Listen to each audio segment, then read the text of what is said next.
안녕하세요. 네, 반갑습니다. 네. 선한 시민의 힘 수요TV 오늘은 2020년 12월 23일 아마 올해 들어는 이제 아마 마무리하는 방송이 될 것 같습니다.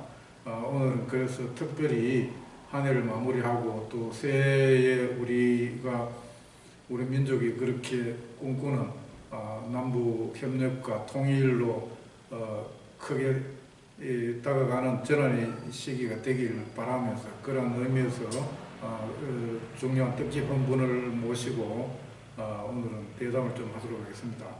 이제 남북 경협 사업에 아주 초기부터 열정을 가지고 또 사명감 속에 열심히 하신 남북 경협 전문가이면서 사업가시죠.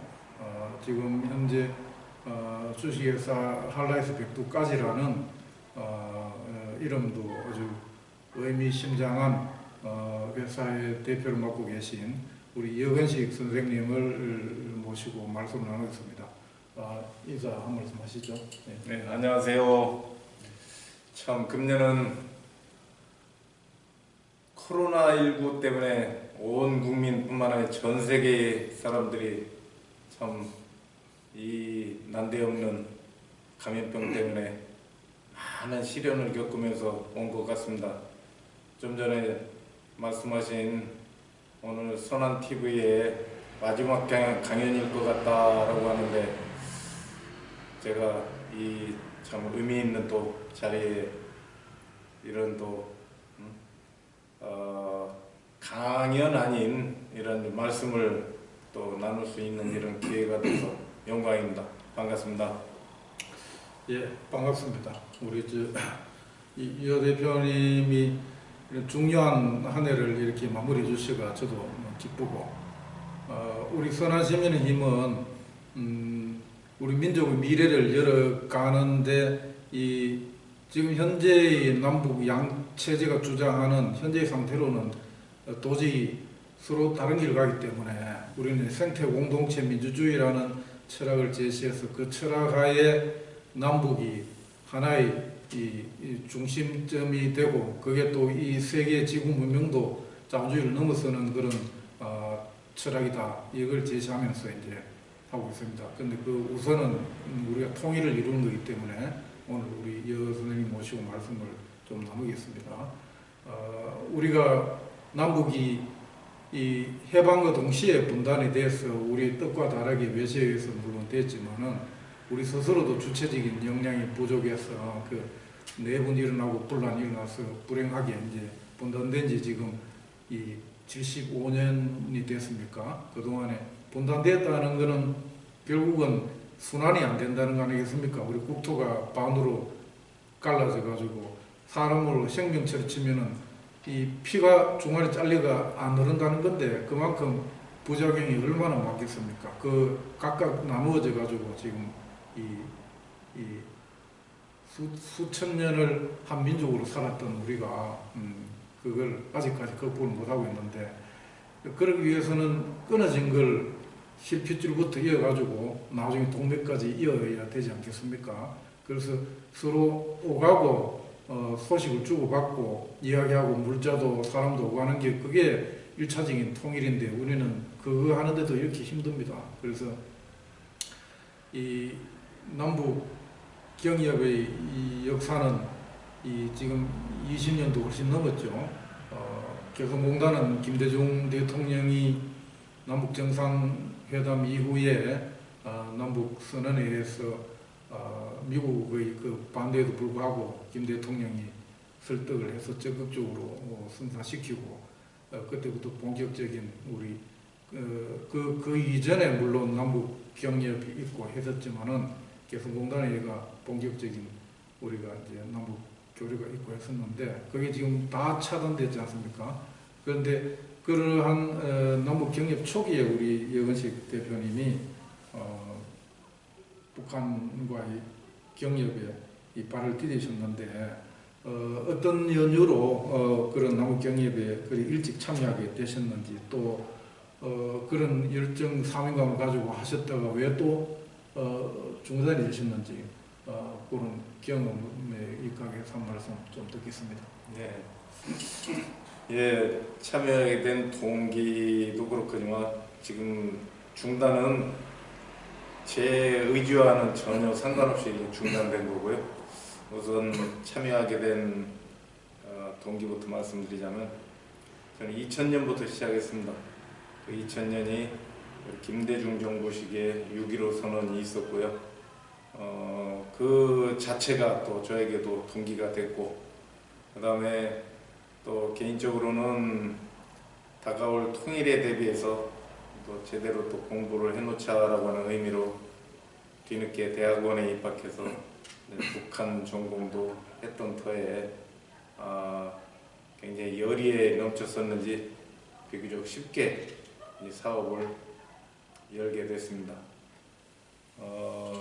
그 당시 참 6.15 그때를 생각하면은 참 남북 간의 최초의 정상회담이었고, 평양에 이렇게 방문해서 우리 순안공항에 도착했을 때 김대중 대통령과 김정일 위원장이 처음 만나는 이 광경을 참 상상하면은 참 너무나 가슴이 이렇게 그냥 벅차오릅니다.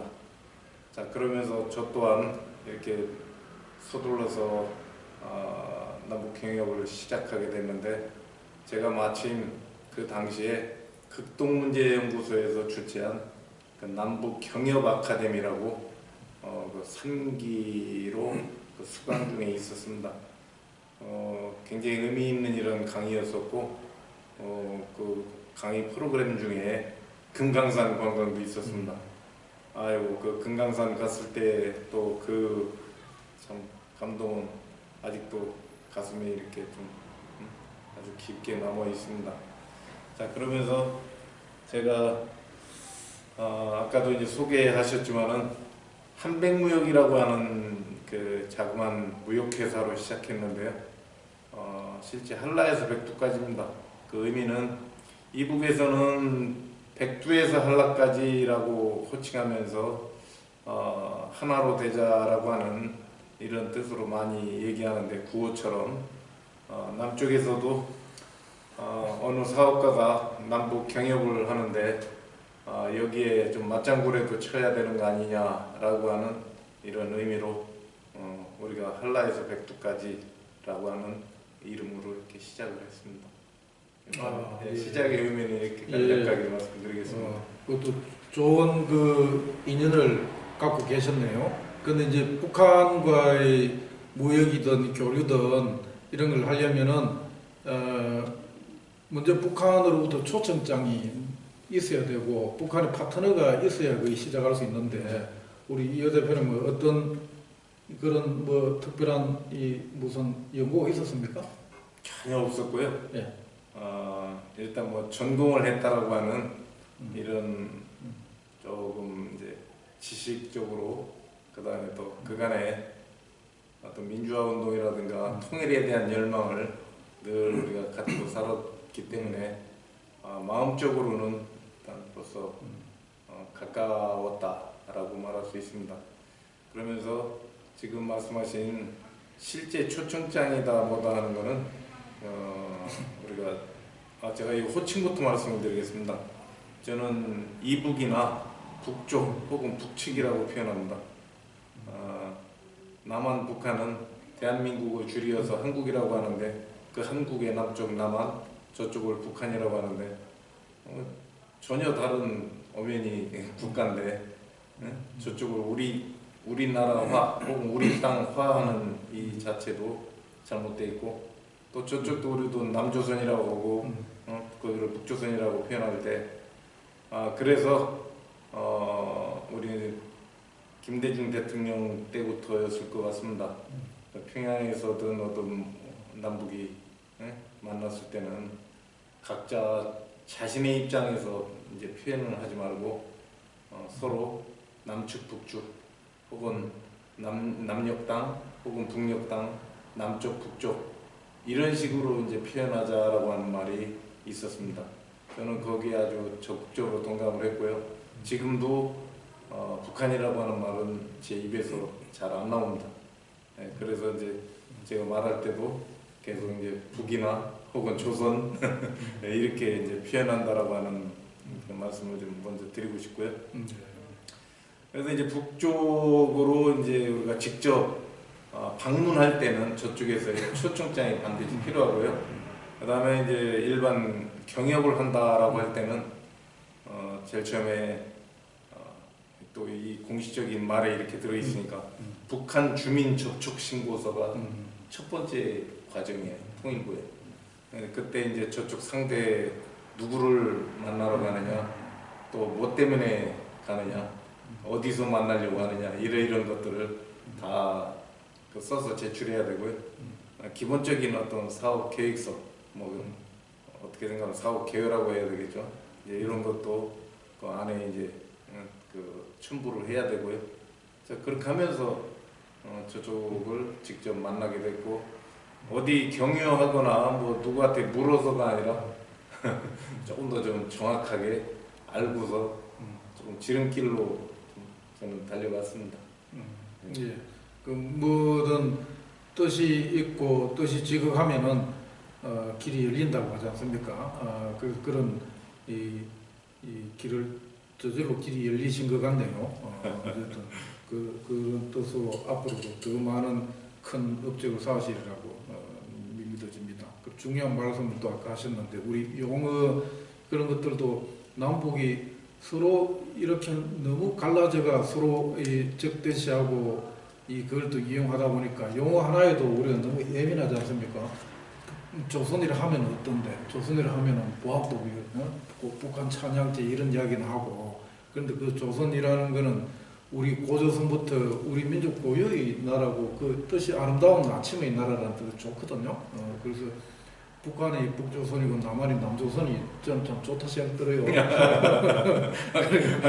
그런데 이제 본래 남북 기원화에서 해도 이제 남북 관계는 통일되기까지는 특수한 관계를 한다고 이제 규정을 해놨거든요. 그래서 좀 전에 그 말에 제가 오히려 정확한 어떻게 하자라고 하는 의미를 얘기를 안 했는데, 서로 남쪽 북쪽이라고 얘기하는 거는 원래가 하나였던 이 통일된 조선이었는데, 그럼 또 서로 각각 국가의 이름을 갖고 얘기한다라고 하는 건 계속 자기 입장에서의 분열과 갈등을 계속 조장하는 거니까, 남과 북을 얘기하면서 또 우리는 하나로 가야 되는 거 아니냐라고 하는 그런 의미를 담아서 서로 북쪽 남쪽 이런 식으로 표현하자라고 했던 것 같습니다. 그렇죠. 내부적으로는 정식 명칭을 붙이고 내부적으로는 남식 붙여요. 그러면은 이제 그렇게 시작을 하셨다가 우리 남북 관계가 완전히 다 엉망이 된 게 이제 MB 정부 때 5.24 조치였죠. 천안함 후에. 물론 이제 그 후에 이 박근혜 때 이제 개성공단까지 완전히 철수하면서 모든 게 단절됐지만은, 그러한 그 정치적인 정치 군사적인 변수 때문에 아마 중단하셨으리라 생각이 되는데, 그 경과를 사업을 어떤 걸 하셔가지고 어떻게 진행되다가 어떻게 이제 그만두게 되셨는지 좀 많이 설명을 해주시겠습니까? 근데 이게 너무 짧은 시간이라 이 지내온 시절이 이게 20년의 시절인데요. 그렇죠. 네? 우리 재밌는 이야기를 중심으로 하면. 근데 어찌됐든 저희 회사의 주요 아이템을 한번 말씀을 드리면서 그냥 간략하게 한번 전해드리겠습니다. 사실 한약재를 제일 많이 했고요. 그 당시에는 한신고려였습니다.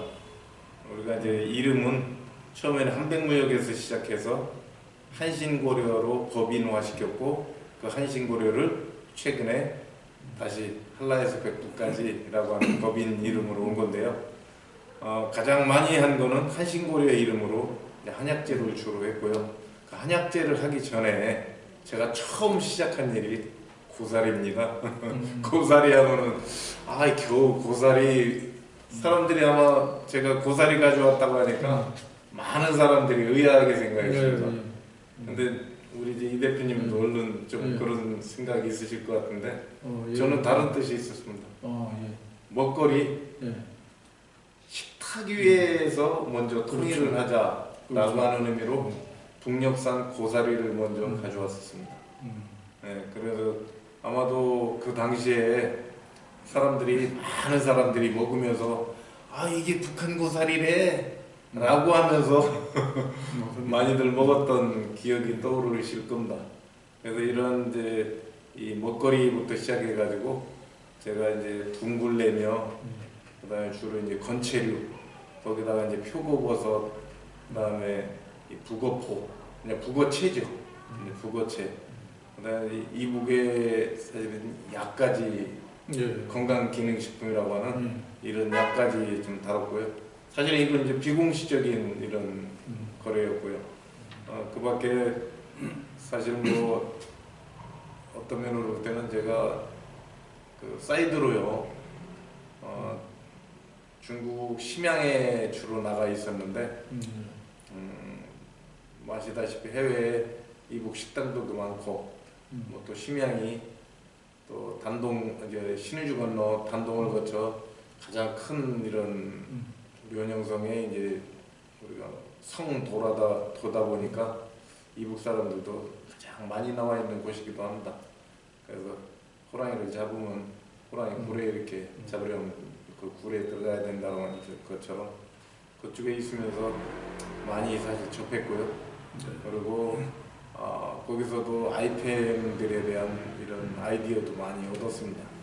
그렇게 이제 시작을 하다가 본격적으로 한약재를 다룬다라고 하는 저쪽에 무역업자를 만나게 됐는데 제가 제안을 좀 했습니다. 어떤 제안을 했느냐? 지금 식량난이 굉장히 심각한데 많이들 지금 산간지대도 많은데 옥수수나 감자만 많이 심으려고 하는데 그러지 말고 외화 획득도 좋고 그래도 고액의 이 수확을 우리가 할 수 있는 이 한약재를 집중적으로 심으면 어떻게 되겠느냐. 거기 한 17개 대학에 보건대학에 약초 관련 학과가 있을 텐데 그 학생들도 우리가 동원도 하고 실험 실습할 수 있으니까 그리고 그럼 그 재배지에서만 해도 우리가 우리 회사가 전량 우리가 수매할 것이고 사드릴 거고 거기에 이제 각종 실제 재배하는 거에 따르는 어떤 실험 실습에 해당되는 이런 어떤 선진 기술 혹은 또 남쪽에 또 발달된 어떤 좀 발달됐다라기보다 좀 더 나은 이런 방법으로 하고 있는 것도 우리가 접목을 또 시키고 나아가 이제 나중에는 공동 연구 뭐랄까 학술 교류 같은 것도 생각할 수 있고 이렇게 얘기하면서 결국은 이제 달러벌이가 되면은 학생들의 이 교자재뿐만 아니라 실제 여러 가지 학교 환경도 바꾸는데 좀 기여할 수 있지 않을까 하는 이런 마음으로 제가 제안을 했죠. 그래서 굉장히 놀라는 눈치였습니다. 그래서 시간을 뭐 그냥 그러려니 했는데 한 달 정도 지나서 이게 교육성에 이제 전달됐다고 하는 거예요. 그래가지고 이 사람이 무역 일꾼으로 해가지고 이렇게 만났는데 그래서 교육성을 통해서 원래 이제 그 당시 남북 경협의 그 창구 역할을 하는 게 민경련이라고 있었어요. 민경련이 도맡아서 했었어요. 민족경제협력 연합회라고 합니다. 교육성에서 민경련의 역할을 연결을 해가지고 이게 미팅이 이루어진 겁니다. 개성으로 들어가서 직접 이렇게 또 만났고요. 그래서 거기서 그냥 뭐 아주 너무나 그냥 기쁜 소식들을 많이 접했죠. 평양에 아예 한약재 가공 공장을 만들자. 평양농업대학에서 부지되고 낡은 건물이지만 건물이 있다고 하고 그다음에 이제 우리는 이제 설비와 이제 여러 가지 기술 뭐 이런 거 들어가는 거죠. 그런 게 북한은 상당히 신뢰하지 않는 하는 그런 어떻게 보면은 상당히 파격적인 건데 우리 여 대표님을 북한에서 아주 소위 말해서 높게 평가한 거네요. 아니, 근데 어떤 배경이 있는지 아이디어죠, 모르겠지만. 아이디어. 아까 지금 저는 오로지 어, 남북이 이제 서로 좋고, 어. 그다음에 특히 이제 달러벌이로 좋을 수 있는 일이 뭘까라고 하는 거에 그 좋은 걸 이야기를 잘 제시했구나. 많이 착안을 했고, 그렇지. 제가 또 북한은 그- 이제 그런 쪽에 아이디어가 아무래도 좀 부족할 거니까, 그죠? 더더욱이나 이제 교육 쪽에 굉장히 관심을 갖고 있어가지고, 그리고 네. 이제 어쨌든 간에 북한에서는 우리 여건식 선생의 성분을 잘 줘서 했겠지. 그런데 그 이야기하다 보니까 우리 그게 또 떠오르는데 영화 공작인가 보면은 그 흑검성 그 사업한다고 가서 북측하고 이중 스파이 역할을 한 거 있잖아요. 네. 남한에서도 또 그 역할을 하고 북한에서도 또 역할을 했는데 본래 이제 그런 대북 사업이나 하면은 자기도 뜻하지 않게 그런 것들이 이제 연루될 수가 있는데 우리 혹시 여선생 뭐 그런 일이 있어도 대답 안 하겠지만은 뭐 그런 비슷한 경우가 없었나요? 이런 이게 저 무슨 선한 TV에서 이런 것까지 이렇게 하면은 이거 참. 네, 저는 이제 그 영화도 모르고요. 여태까지 제 소신껏 이렇게 해왔기 때문에 뭐 아무런 뭐 어떤 외부의 얘기며 이런 거에 별로 개의치 않습니다. 그럼요. 네.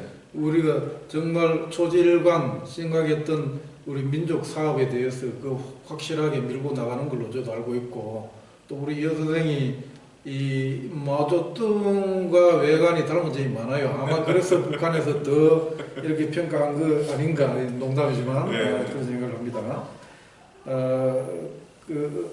어쨌든 그러면은 그 중단 과정을 이렇게 어떤 영향을 미쳐서 그랬죠. 중단됐는지.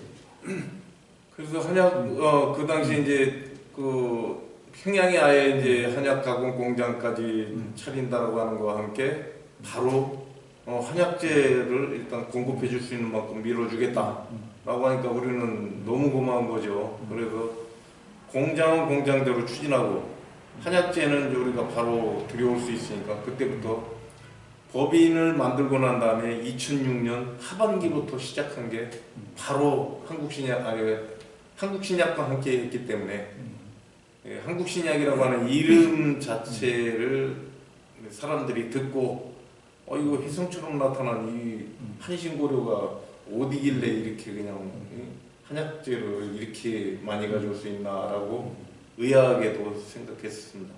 자, 이렇게 2006년부터 벌써 하반기부터 벌써 1등으로 올라섰는데요.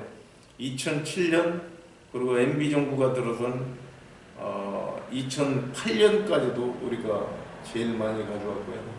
그런데 이게 2009년에 들어가서 아주 너무나도 이게 줄어들었어요. 급격히 줄어드는 것뿐만 아니라 저쪽 이북 쪽에서도 그렇게 이제 교역에 흥취가 톡 떨어진 느낌이 들었습니다. 그건 무슨 배경이 있는 겁니까? 아니 그 MB 때부터 이미 교역 자체가 줄어들기 시작했고 저희도 평양에 들어간다라고 하는 이 공장 추진하는 이것도 오히려 이거는 MB 정부 들어서자마자 무슨 공장이냐고 라고 하면서 통일부에서도 별로 관심이 떨어져가지고 계속 그냥 뭐 어떤 그 진행도 하기 전에 이 절차부터 그냥 아주 그냥 이것저것 그냥 하는데 부정적인 입장이에요. 그러면서 그냥 뭐 실제 많이 진척도 못 시킨 채로 우리 공장은 일단 요거는 잠시 접어두자 그런 의미에서 이북 쪽에서도 아마 그럴 것 같습니다 라고 하면서 그러면 한약재만이라도 우리가 어떤 전달해 주는 대로 우리는 다 받을 수 있으니까 많이 밀어달라고 하면서 이렇게 했고요. 그러면서 2009년에 이렇게 급격히 줄어들고 우리만이 아니라 이제 남북 교류 협력 자체가 이제 급감했습니다. 그렇죠. 그러다 2010년 마침내 있지도 않는 진짜 너무나 참 날조한 이런 그 천안함 사건으로 해가지고 그 뒤에 오이사 조치로 완전 중단을 시키게 되는 거죠. 그 뒤에 우리도 이제 10년이 이렇게 지났는데 이제나 저제나 항상 기다렸는데 이렇게 오래 갈 줄 알았다면 저도 이렇게 기다릴 수 있었겠습니까? 그럼에도 불구하고 이게 또 이 촛불혁명으로 참 이렇게 이 문재인 정부가 들어섰는데도 불구하고 거기다 4.27 판문점 선언이며 9.19 평양 선언이며 거기다 이제 남북 정상회담에 이제 3차는 물론이고 또 북미 간의 이런 정상회담도 거치는 이러한 엄청난 이 역사적인 이 좋은 시기를 우리가 맞이했는데도 불구하고 아직도 이 남북 우리 교류 협력은 그냥 재개하지 못하고 있는 게 안타까울 따름입니다. 그러니까 그게 우리 당사자 입장은 얼마나 참 이 안타깝고 또 원통하겠습니까? 제가 일반 우리 시민 입장에서 봐서도 너무나 참 통탄할 일이거든요. 또 시작을 우리 농산물이나 한약재 이런 거는 우리 끊어진 국토를 이 서로 동질성 회복한다는 차원에서 참 중요한 거잖아요. 우리 농산물 북한에 자생하는 농산물을 수입했을 때 거기가 우리 민족이 사는 데구나 느낄 수 있고 또 북한 한약재는 품질도 좋을 거고 중국에서 값싸게 들어오지만 그런 농약이니 뭐 온갖 이런 문제가 많지만은 북한하고 했을 때 그 얼마나 서로 윈윈이 되겠습니까, 그죠? 예, 재배가 아닌 거의 자연산이죠. 예. 우리 국민 건강을 위해서도 얼마나 좋습니까? 그런데 그런 것들이 노력이 진짜 꽃을 피지도 못하고 그렇게 싹이 잘려진 거에 대해서 그 외에 한두 가지가 아니지만 너무 참 가슴이 아픕니다. 그래서 그런 이 한반도의 그런 이 이념 대결 때문에 그 경협을 할 때부터 김대중 대통령 때 정경분리라는 그런 원칙을 그건 이제 제가 이제 한우리 통일연구원이라고 그 신창용 교수라고 계신데 그분하고 제가 할 때도 기본 원칙이 정경분리였거든요. 정치 군사적인 거 관계없이 경제는 계속 하자. 그게 이제 동서독 간의 교류가 그랬잖아요. 그런데 우리는 그조차도 이렇게 안 되는 참 딱한 참 남북 간의 현실이지 않습니까? 그래서 결국 말씀하셨듯이 이 촛불 정부 들어와서 남북 정상회담, 북미 정상회담까지 하고 급격한 그런 큰 햇빛이 비치는 것 같았는데 다시 또 지금 원점으로 돌아간 듯한 이런 참 너무 가까운 현실이 있는데 그 내년에는 바이든 정부가 6, 7월 정도 되면은 이제 그 강요들이 다 갖춰지고 정식 출범을 하게 될 건데 그 이전에 이제 과도기에 우리한테 어떤 이 선택의 여지나 우리가 공간이 한반도에서 자율적으로 주체적으로 할 수 있는 공간의 여지가 있다고 보는 그 시각이 많습니다. 그래서 우리가 지금 남북 관계에서 지금 다시 이렇게 냉각이 되고 단절된 것도 결국은 미국이 이 핵을 문제 삼아서 유엔 제재를 앞세워가지고 미국이 반대하니까 유엔 사령부가 우리 땅에 들어가는 것도 못 가게 하고 이런 어떻게 보면 진짜 우리가 미국의 식민지인 듯이 하는 것 때문에 그런데 남북 문제에도 지금 어쨌든 간에 미국이 제재하고 미국이 간섭하는 게 제일 크지 않습니까? 그러면 이제 바이든 정부가 들어섰을 때 우리가 그만 그럴 여지가 있을지 또 우리가 지금 바이든 정부가 정식으로 체제 갖추기 전에 우리가 좀 자율적으로 뭐 능동적으로 우리가 민족 공조를 좀 할 필요가 있다고 보는데 어떤 분야를 우리가 먼저 좀 할 수 있는지 남북 경협의 그런 전문가 입장에서 한 말씀 좀 해주시겠습니까?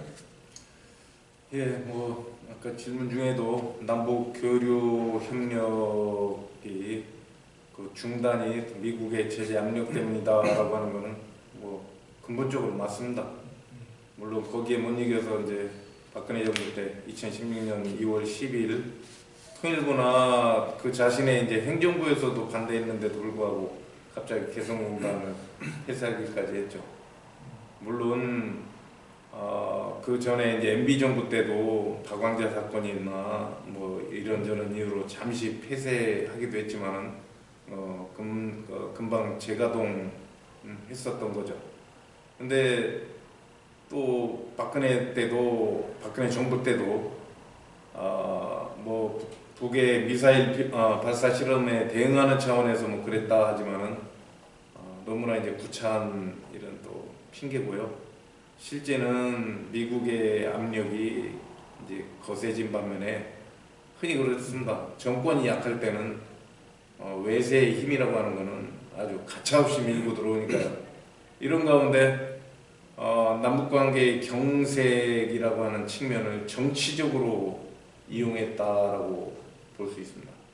잘 아시겠지만은 그 당시 정치적인 그 어려움은 뭐 세월호 문제부터 해가지고 위안부 할머니 보상 합의가 잘못됐다라고 하는 점하고 한일 정부 보호협정 이런 것들로 수세에 이제 몰리게 되면서 개성공단 폐쇄 결정을 하게 됐는데 그거는 또 한 가지는 제일 큰 노림수가 2016년 바로 4월 달에 있었던 20대 국회의원 선거가 있었던 겁니다.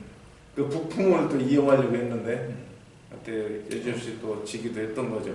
그래서 조금 제가 좀 말씀을 좀 이어서 좀 길게 좀 나눠드릴게요. 이제 뭐 트럼프 이제 하고의 이제 뭐 선거에서 이긴 바이든 정부가 이제 곧 이제 시작될 텐데 남북 교류협례 이제 재개가 어떻게 될 것인가 뭐 저한테도 가장 추미애 관심사고 우리 민족에게 이제 더할 나위 없이 이제 중요한 이런 이제 시기가 다시 도래한 것 같습니다. 그래서 과연 바이든 정부에서 뭐가 달라질 건가라고 하는 것은 저는 한마디로 얘기하면 트럼프 정부에 비해서 달라질 거라고 낙관적으로 보는 뭐랄까 그런 입장입니다. 트럼프가 보여준 것은 한마디로 진짜 모든 외교 관리를 깬 재선을 위한 쇼였다고 볼 수 있고 남북은 물론이고 전 세계를 농락하지 않았나 하는 이런 생각까지 다 들 겁니다. 뭐 다 그렇게 동의할 것이고 근데 이 부분 하노이 회담 이후에 노딜이라고 하죠. 그간의 노정을 이제 다 파악하고 외교 전략을 새로이 이제 짰다고 볼 수 있습니다. 이미 발표도 했죠. 조미관 이제 정상회담에 이제 매달리지 않겠다.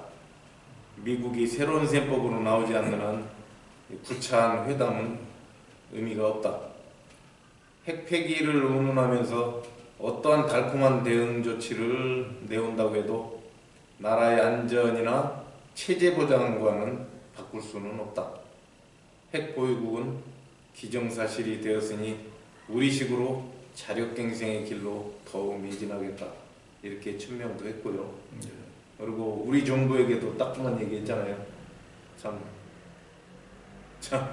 너무 창피한 얘기인데 오지랖 넓은 중재자 타령은 이제 그만두고 당사자 입장에서 자주적으로 평화와 통일의 문제를 풀어나가라고 일갈했죠. 그런 자세가 안 보인다면 남북 간 대화도 이제 할 필요가 없다라고 하면서 이제 돌아서고 말았습니다. 다 합의했던 일환으로 우리가 개성의 남북 연락사무소도 아주 좋은 빌딩으로 이렇게 전하는데 그걸 또 확보까지 했고요. 예.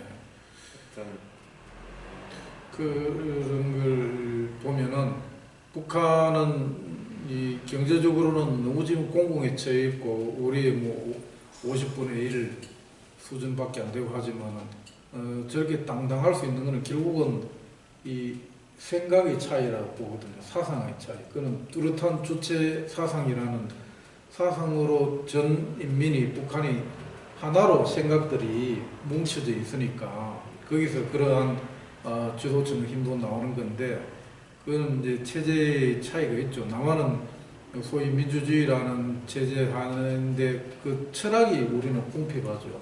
그냥 이 소위 말이가 천민자본주의라 하죠. 거기에는 어떤 가치나 이런 이 국가나 이 공동체가 지향해야 될 그러한 철학은 없고 그냥 돈 벌이고 잘 살고 그게 자유라는 식의 소위 말하면 아주 그런 기본이 이 품격이 없는 그런 사회가 돼 있다 보니까 거기다가 우리는 임기제다 보니까 그 표마 의식하고 자기 때만 지나가면 그만이고 책임 안 지면 되고 뭐 이런 게 관료주의도 팽배하고 정치인들도 그렇고 이런 것들이 소신 있는 그는 물론 철학이라 생각되거든요. 그 철학이 확고하면은 그 속에서 자신감과 당당함이 나오는데 우리가 너무 애석하고 안타까운 게 우리 정부에는 아직 그만한 이 당당함이 있는 철학이 있는 지도자 그런 정권이 없다는 거예요. 그럼 문재인 정부도 촛불 정신으로 태어났지만은 그런 철학이 강력한 철학이 부족하고 또 그걸 이끌어갈 만한 배포나 소신 이게 뚜렷하지 않기 때문에 이제 우리가 더 적극적인 이끌어 나가는 이니셔티브를 하지 못하는 거예요. 북한 입장에서 볼 때는 남한하고 상당히가 너무 한심한 거죠. 답도 없고 뭐 약속해봤자 뭐 미국 눈치 보고 지키지도 못하니까. 하여튼 우리 이 대표께서 더 이렇게 세게 말씀하시니까 뭐 제가 뭐 더 말할 나이가 없는데요. 아까 이제 어떤 신념이나 철학 이런 얘기를 하시는데 우리 이남 사람들은 신념과 철학 얘기하면 갑자기 뜨끔하면서 뒤돌아서잖아요. 저는 이제 그런 말보다도 한 개인도 어디에 의존해 있거나 어디에서 그냥 주워오는 어떤 생각 이런 거 가지고는 주인이 될 수 없잖아요. 그래서 한 개인의 삶도 철저하게 자기 입장에서 아주 뚜렷한 이 주인 정신을 갖고 있으면 어떤 사고와 행동이 저는 당당하고 그리고 주장하는 어떤 논리가 아주 명확하다라고 봅니다. 한 개인도 그런 삶의 자세가 이렇게 다를진데 그럼 사회 운영이나 국가를 운영해 나가는 이런 시스템이나 맞습니다. 어떻겠습니까? 그리고 우리는 그걸 한마디로 말해서 공공성이 거의 뭐 붕괴됐다는 거예요. 개인 이기적이고 개인적인 것만 추구하고 하는 거지 전체나 국가나 이런 부분에 대해서는 우리가 너무 취약해진 거예요. 아니 미국 자본주의가 세계가 우리만 모르고 있지만 세계가 다 아는 가장 더러운 자본주의인데 그 더러운 자본주의를 가져와 가지고 우리가 천병이 가장 또 천박한 자본주의다 못해 아주 야만스러운 이런 자본주의 이거를 체제가 우월하다는 둥 뭐한다는 둥 이런 생각을 하고 있잖아요. 근데 저는 그거보다도 다시 한번 회고를 하자면은 그 9.19 우리 평양회담 때 남북 지도자가 무게차를 타고 평양 시내를 이렇게 갈 때 그 평양 시민들 환호하는 이 광경, 네? 그 다음에 또 우리가 이 능라도 우리가 이 5.1 경기장에서 15만 관중 앞에 그야말로 각본 없는 남쪽의 대통령이 연설을 했단 말이에요. 그 우리와 같은 또 이 참 박수 소리 거기에 그러고 이제 돌아오는가 했더니 또 백두산까지 또 급작스러운 일정을 만들어 가지고 동부인에서 네 분이 참 함께 참 만세 불리면서 이 통일을 외치는 이 광경뿐만 아니라 그 가을 날씨 이 얼마나 큰 축복인지 남북의 대표들이 다 천지 근처에 가가지고 진짜 가을 소풍을 얼마나 맡기겠습니까? 이 모든 광경을 온 결의가 함께 지켜봤습니다. 전 세계를 보고 그런 기대감이 얼마나 고조되고 그걸 계속 이어야 됐는데 그렇게 해놓고는 우리 정부가 하나도 치고 나가질 못한 거예요. 그렇습니다. 예, 그때 그 얼마나 아니, 안타깝습니까? 사람들 다 울음을 그냥 다 터뜨리고 그냥 진짜 환호했잖아요. 그럼 정말로 우리 통일이 머지 않았는가라고 이렇게 다들 이렇게 착각할 정도로. 그런 점에서 우리 정부와 우리 정부 관료들이 왜 못하느냐고 저도 물어봤는데 이 사람들이 그걸 관료주의를 하거든요.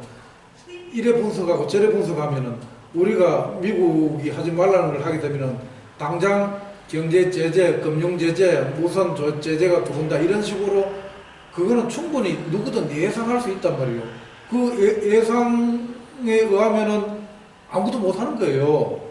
그래서 안 한다고. 그러면은 결국은 정치는 그런 관료 위에 있는데 정치적으로 지도자가 그럼에도 불구하고 이렇게 하는 게 지금 필요하고 민족을 위해서 지금 이 중요한 결단을 내려야 되겠다 하면 해야 되는데 그걸 안 하는 거예요. 그래서 결국은 기회를 놓친 거고 제가 볼 때는 미국이나 서구라는 나라들은 힘으로 자기들이 힘의 원리로 하지만은 그 사람들이 취약한 게 합리주의에 근거해 있단 말이에요. 그 합리적으로 어떤 우리가 명분이나 정당성을 내걸고 진행해 가면은 거기에 대해서 서양 사람들은 바로 그걸 부인하고 이러질 못해요. 또 저질러진 거에 대해서 그걸 원점으로 돌리겠습니까? 그래서 우리가 유엔 제재를 정면으로 중대한 위반을 하지 않는 한 우리가 철도를 연결한다든가 개성공단이라든가 금강산이라든가 남북 경협이라든가 이런 것들을 해나가고 선언을 해버리고 하면은 미국이 뭘 어떡하겠어요? 그 관료가 염려하듯이 금융은 다 차단하고 가겠습니까? 우리 시간이 어떻게 된 겁니까? 좀 더 하셔도 됩니다. 네? 그래서 저는 정말 우리 정부가 미국이 한 6개월 내정 문제와 또 중동 문제 이런 데 신경 쓸 동안에 유럽 문제 신경 쓸 동안에 우리 남북이 독자적인 길을 적극적으로 열어가야 된다. 저는 그런 생각이 드는데 그런 차원에서 한 말씀 하시고 또 당장 이 남북 간에 어떤 길이 열리면 뭐부터 하고 싶으신지 한 말씀 해주시죠. 얘기가 아까 질문에서 뛰어넘는 것 같아가지고요. 내가 답을 다 미처 못했는데 어쨌든 미국의 정권은 바통이 바이든에게 넘어왔습니다. 근데 이제 트럼프 정부 때 우리가 했던 이런 외교의 이제 실책이 반복돼서는 안 되잖아요. 정말로 자주적이고 지혜로운 이런 사람들을 저는 전면에 내세워야 된다고 봅니다. 진짜 바꿔야 합니다. 맞습니다. 근본적으로. 예? 자주적이고 이런 주인다운 생각을 못하는 사람들은 우리 상대 미국이잖아요. 이 상대로부터 눈빛과 언행에서 다 들키게 되어 있습니다. 다 미국 눈치만 봅니다. 그 나서는 애들이 무슨 자주적인 생각, 주인다운 생각을 하겠어요? 국민의 대표라고 하는 이런 생각이라도 똑바로 바뀐 사람이 있겠습니까? 자, 이런 게 지금 문제고요. 저는 이제 진짜 오늘 이 대목에서 좀 외교적인 이 문제점을 좀 얘기해도 됩니까? 괜찮습니다. 네. 우리는 모든 분야를 다 우리는 언급하기 때문에. 예. 진짜 바이든 그 외교 라인을 설득하기 시작해야 합니다. 이건 맞습니다. 정말로 끈질기게 그리고 당당하게 해야 합니다. 그럼 대한민국 국민 모두가 지지하는 이런 대표라고 하는 마음으로 이 꼿꼿이 맞설 수 있는 이 정신 자세를 갖춘 나는 외교관이 절실히 지금 필요한 시점이라고 보고요. 사람이 굉장히 예의 바르고 신뢰감과 또 이 상대방을 또 존중도 하면서요. 그런데 표정도 아주 굉장히 밝고 아주 그냥 이 맑은 음성이라고 봐요. 그럼 사람들이 야, 한국의 외교관이 참 저런 모양이네. 그러면서도 논리적이고 이런 합리적인 사고로 무장한 외교관이라고 해봐요. 쟤네들도 벌써 풍기는 느낌이 있습니다. 맞습니다. 네? 제가 이 대목에서 또 이북을 얘기하면 또 저쪽 사람들 그냥 또 자랑 늘어놓는다고 할까봐 꼭 하나는 얘기를 실상을 제대로 좀 꼭 하나는 얘기를 제가 드려야 될 것 같아서 강석주 외교부 일부장 알죠? 사실은 그 부총리까지 올라갔다가 사망했어요. 이 강석주와 김계관 이 투톱은 미국의 외교부에서는 완전히 깊이 인물이에요. 그 사람들이 정말 중학교 때부터 영어 신동이었던 사람들이에요. 네? 북한은 그 완전 전문화하죠. 근데 영어만이 아니라 그 사람들은 이미 외교관이기도 하지만은 이 정신자세나 이 달변이라고 하는 이 외교적으로 아주 능통한 사람들이에요. 근데 다 통역을 두고 하잖아요. 근데 우리는 통역 둡니까 안 둡니까? 이거 지금 지적하려고 하는 거거든요. 네? 심지어는요, 강석주나 김계관 같은 사람들은 논리도 아주 좋은 사람이기 때문에 상대방 원래 통역에게 이런 얘기하는 건 아닌데 하도 엉터리로 하니까 상대방 통역에게 단어 선택을 이 단어로 선택하라고 하는 식으로 코치까지 했다라고 하는 말이 있습니다. 이런 정도인데 한수 위네 여유가 있고. 게다가 이 사람들은 영어로 도사들인데 저쪽이 하는 말 다 알아듣고 통역이 제대로 또 전달하는지 안 하는지까지도 이렇게 또 확인까지 하는 이런 여유로운 대화를 하는데 미국의 외교관 애들을 오히려 카운터파트로 온 애들을 가지고 논다니까요. 표현이 좀 그렇지만 그러면 대화에서 누가 이기겠습니까? 그게 이제 사회주의와의 이 자본주의 그런 이 장단점이 있죠. 그거는 사회주의 자본주의의 문제는 아닌 것 같습니다. 예를 들면 영국의 외교관이 그럽니까? 실제 베트남의 외교관이 통역 없이 얘기하는 거 맞습니까? 네? 통역 그 부분은 이제 외교의 이 방식의 하나겠죠. 그래서 통역을 둠으로 내가 좀 더 정확하게 하고 그 기간 동안에 이 대응할 여유도 갖고 뭐 그런 의미로 통역을 두겠죠. 저는 짧게 얘기하고 그냥 이것만 얘기하고 말을 하겠는데 사실 의미는요. 모든 공식적인 외교 자리는 한글로 된 우리 한국말로 하게 돼 있습니다. 통역을 두고 해야 돼요. 우리가 모국어가 영어예요? 무슨 영어를 그렇게 잘한다고 통역 없이 직접 얘기해요? 이거는 있을 수가 없는 일입니다. 네?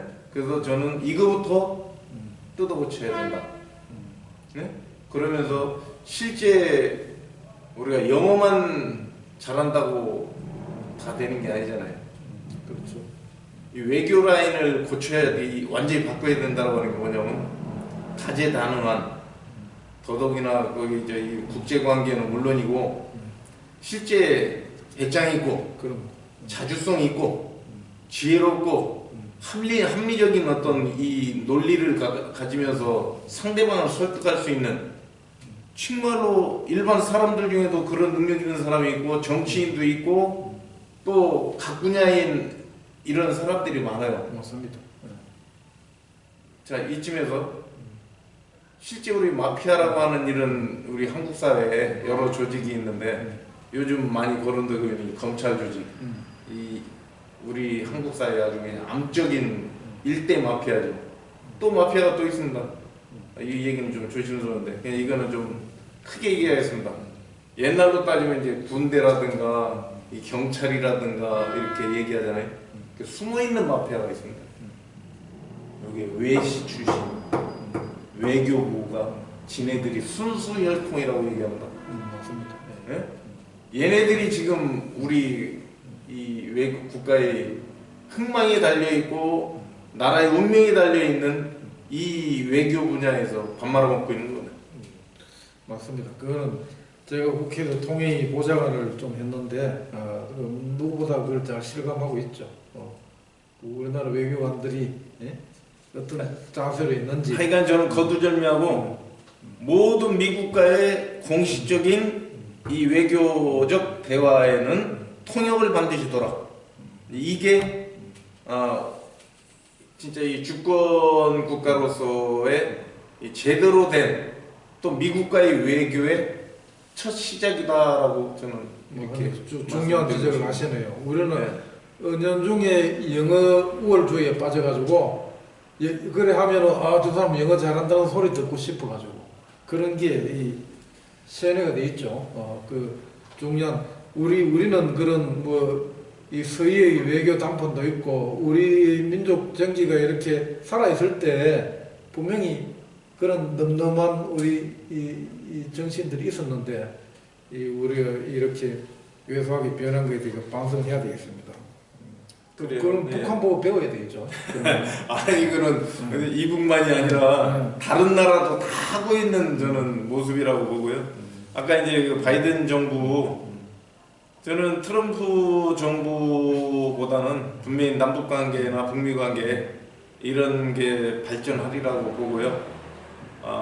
실제 바이든 정부도 뭐를 이제 꼭 생각해야 되냐면 세 가지 점을 한번 얘기를 하고 싶습니다. 북핵 문제를 다루는 데 있어서 이미 이제 핵이 완성되기 전과 후가 이제 달라졌다라고 하는 점. 요게 이제 첫 번째고요. 두 번째는 경제 제재라고 하는 이 방법이 이건 분명히 이거는 효력이 없다라고 하는 점이고요. 또 잘못하다가는 이 뭐라고 할까요? 이 바이든 정부가 과거 오바마 정부 시기처럼 또 잘못된 어떤 행보, 제재가 됐든 뭐든 이 문제를 그냥 방치한다라고 할 때는 이북이 먼저 치고 나올 수 있다라고 하는 우려.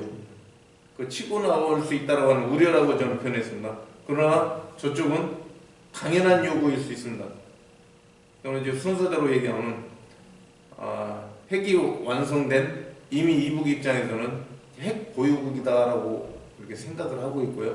어떤 형태든 미국하고 이제 더 당당하게 더 세게 자기네들 방식대로 이제 나갈 거다라고 하는 거고 이 미국에 대해서 계속 얘기한 게 이제 미국이 새로운 세법으로 가지고 나와라라고 이미 얘기를 하지 않았습니까?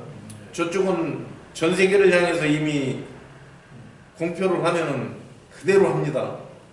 이거를 굉장히 우리 이제 분석이라든가 이제 서방의 어떤 언론 같은 경우는 이걸 굉장히 저쪽에서 얘기하는 건 뭐 아무것도 아니지 뭐 또 변화될 수 있는 거지 이렇게 하는데 반드시 합니다. 반드시.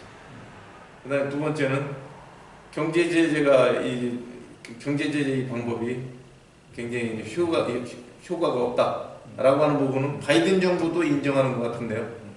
그런 의미에서 여러 가지 합리적인 이런 보좌관이라든가 그 외교 라인에 이제 배치시킨 사람들이 좀 저는 다르다라고 이렇게 보고 있고 많은 학자나 혹은 또 이런 또 예측하는 이런 전문가들이 실제 이제 변화 이전의 형태하고는 달라질 거고 일단 북핵 문제를 풀어가는 이런 방식도 이전하고는 사뭇 다를 것이다. 또 우리 쪽에 이제 우리 전문가들이나 학자들도 그렇게 많이 얘기하고 있잖아요. 이런 중에 이북에 이제 많은 사람들은 도발이라고 표현하잖아요. 저는 도발이라고 표현 안 하고요. 뭐라고 얘기하고 싶나요?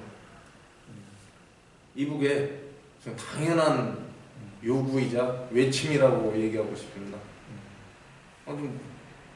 아니 핵강국들이 많은데 우리도 자기 나라가 우리 경제법칙이잖아요. 최소의 비용으로 최대 이익이나 최대 생산이나 최대 효과를 거두면 될 거 아니에요. 그렇게 어려운 상황에 뭐로 국가를 보유할 수 있겠어요? 그렇죠. 북한은 거의 유일하다는 선택을 한 거죠. 그러면 이건 경제법칙에 입각해서도 만드는 거고, 자, 그런 핵을 가지고 있는 이런 입장에서 또 하나의 계속 예를 들면 제재를 풀지 않거나 어떤 경제 문제에 대한 이 답을 해답을 갖고 나오지 않는다라고 하면은 이 부분 한번 우리 경제 제재 부당하니까 이런 주권 국가가 왜 너희들 이 깡패 같은 제재에 모든 인민들이 이렇게 어렵게 살아야 되고 우리가 경제 생활 자체를 왜 못해야 되느냐? 저는 그냥 한 국민으로서 나라의 국민이라고 하면 이런 생각 다 가질 수 있다고 생각합니다.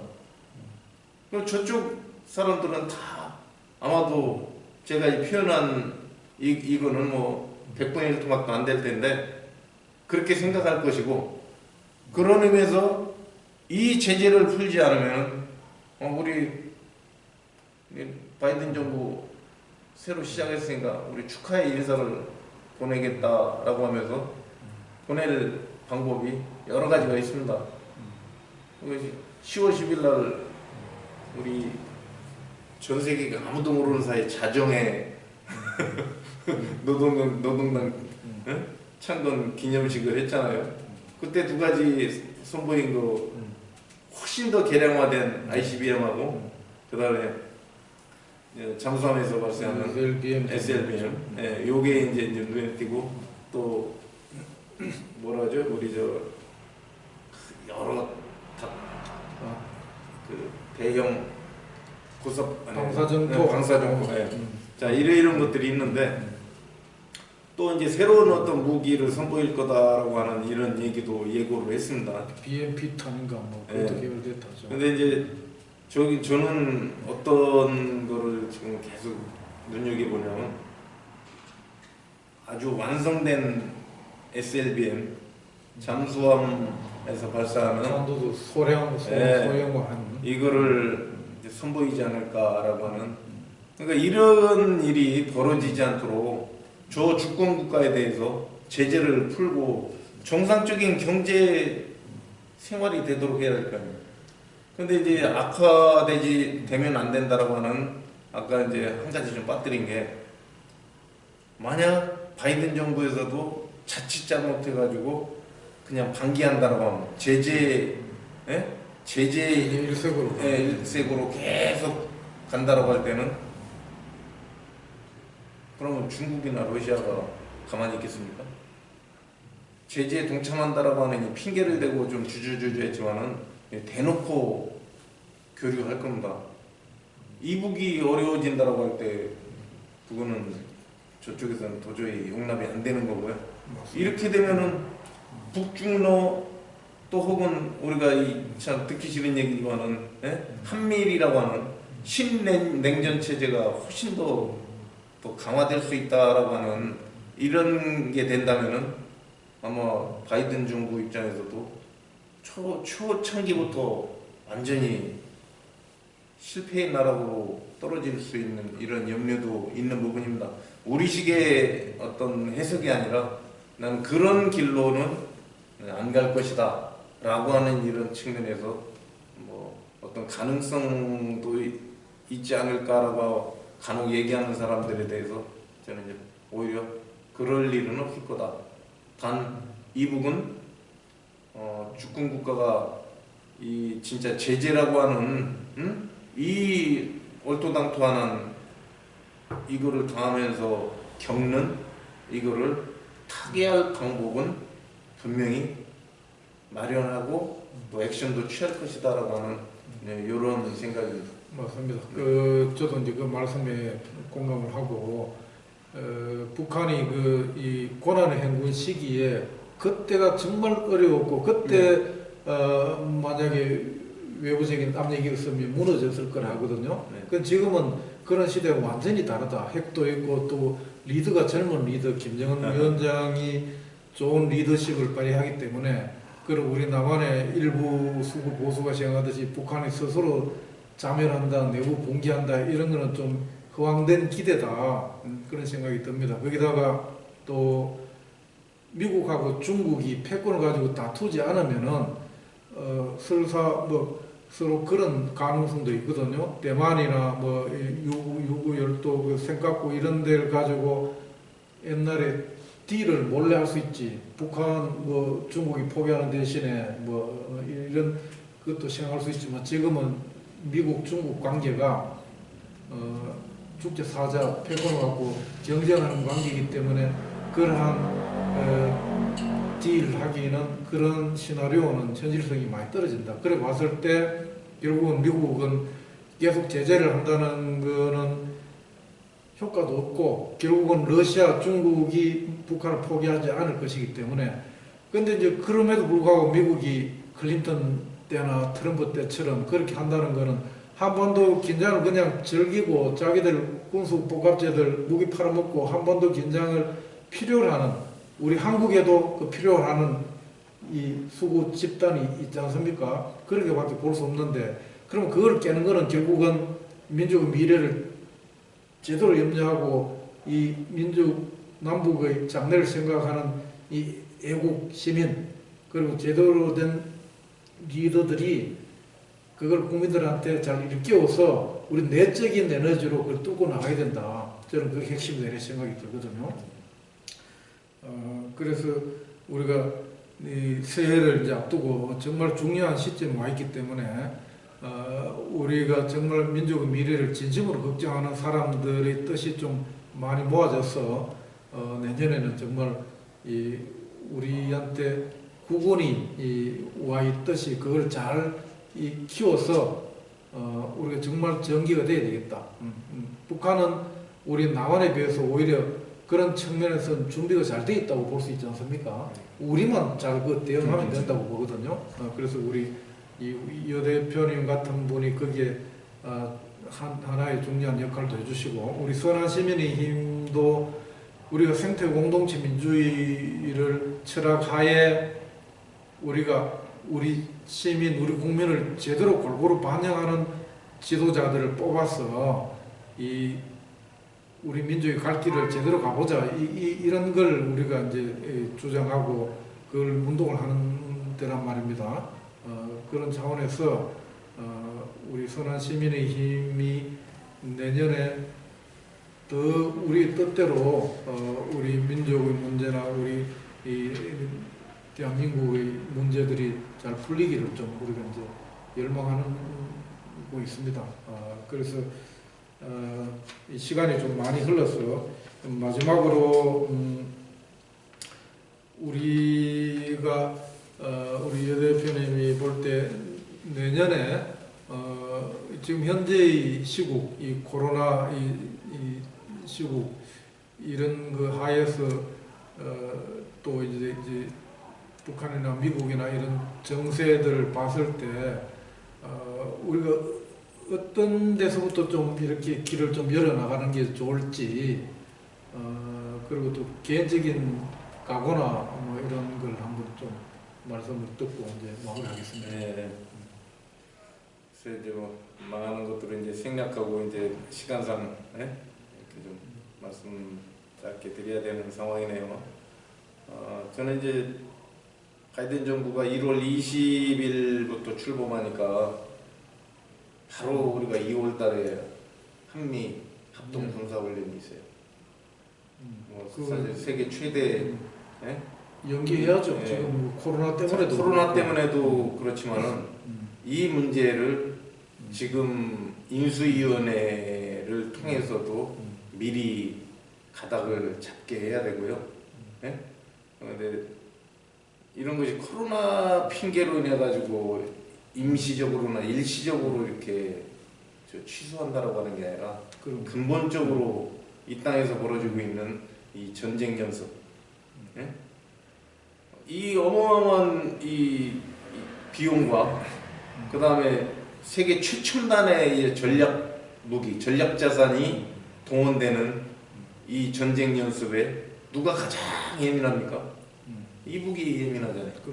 거기에 이제 또 중국을 우리가 또 대신 방어해주고 있는 거니까 사드부터 해가지고 이런 상황에 우리가 4.27 판문점 선언이며 9.19 선언 때 모든 적대 행위 금지한다고 해놓고 이 어마어마한 코앞에서 383 바로 밑에서 이 어마어마한 전쟁 연습을 한다라고 하는 게 말이 됩니까? 누가 어기는 거예요?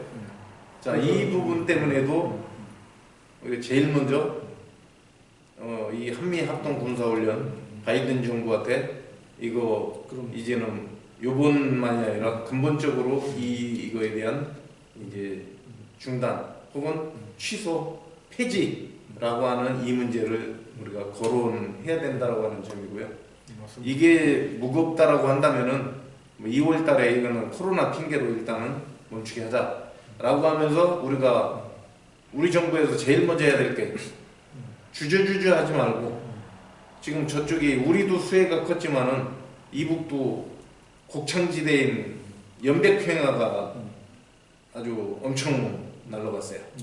그 평안도 이런 평야지대도 마찬가지고 식량난이 아주 심각할 겁니다. 우리가 형제지간에도 어려울 때 우리가 이 문간에다가 말없이 쌀가마 갖다 놓으면서 형제를 우리가 이 나누는 것처럼 빨리 이 쌀이라든가 우리 비축쌀이 있어요. 사실 비축쌀이나 밀가루 같은 이런 것들을 먼저 조건 없이 진짜 통 크게 줘야 돼. 그럼요. 네? 이 중국이 주는 양에 비해서 우리가 옛날에 5만 통 하는데 중국이 50만 톤 줬습니다. 네? 자, 이제 이거 뭐 여담인데 이거와 함께 같이 이제 진행하는 게 이 코로나, 예? 우리 이제 마스크나 뭐 이런 아주 사소한 것들이만 방역 물자. 이어서 중국산이 됐든 러시아산이 됐든 또 서방의 것이 됐든 백신 문제까지 우리가 코가 석자라고 해가지고 이런 백신 문제 이런 것들을 같이 우리가 협력하지 않으면 저는 안 된다라고 봅니다. 식량과 함께 코로나 방역 물자 내지는 의료 분야에 대한 조건 없는 이 지원을 빨리 서둘러서 먼저 하라라고 하는 얘기입니다. 이게 풀리면은 그래도 이남에서 이런 성의를 또 이런 기본적인 우리 이전에 가졌던 이 마음을 그래도 갖고 있구나. 이제 좀 늦었지만은 이런 실행에 옮기려고 하는 이런 모습이 보인다라고 하면은 이게 그래도 문이 열릴 거 아니겠습니까? 맞습니다. 그때 저는 이제 교류협력이라고 하는 거를 무조건 어떤 거든 그냥 주저하지 말고 시작을 해야 된다라고 이렇게 저는 생각을 합니다. 중요한 말씀 하셨네요. 북한 김정은 위원장도 늘 통 큰 지도자로서 통 큰 빅딜 이런 걸 좋아하거든요. 근데 남한이 하는 건 너무 째째하고 옹졸한 짓을 많이 하고 식량 준다고 말씀하셔도 5만 톤 그것도 무슨 조건을 달고 뭐 유엔을 통해서 주니 어쩌니 적십자 그 짓을 하니까 북한으로서는 얼마나 한심하겠습니까? 그래서 주도 안 받는다 정도까지 돼버렸는데 그걸 정말 풀리면 정말 우리가 통 크게 속 시원하게 화끈하게 이렇게 접근하고 진정성이 있을 때 북한도 받아들여지리라고 봅니다. 그래서 우리 지도자 리더십 제대로 된 외교관이 정말 필요하다는 그 공감을 하면서 오늘 우리가 이야기했듯이 내년에는 우리가 정말 그러한 일이 실현되는 새해가 되기를 기대하고 소망하면서 오늘 선한 시민의 힘 수요TV 12월 23일을 마치도록 하겠습니다. 우리 영은식 대표님 감사합니다. 예. 너그럽고 정의로운 사람들이 모여 새로운 세상을 열고자 합니다. 착함을 바탕으로 착할 선. 먼저 시민을 생각하는 먼저 선. 새로운 정치 물결을 일으키는 신선한 정치, 신선할 선. 가려 뽑는 선거, 가려 뽑을 선, 하늘로부터 선택받은 선, 넉넉한 마음으로 베푸는 베풀선. 이런 사람들이 새로운 세상을 만들려고 합니다. 선한 시민이 힘을 가지는 나라, 모두가 행복한 선한 시민의 나라. 선한 시민의 힘에 힘을 주십시오. 선한 시민의 힘이 만들겠습니다.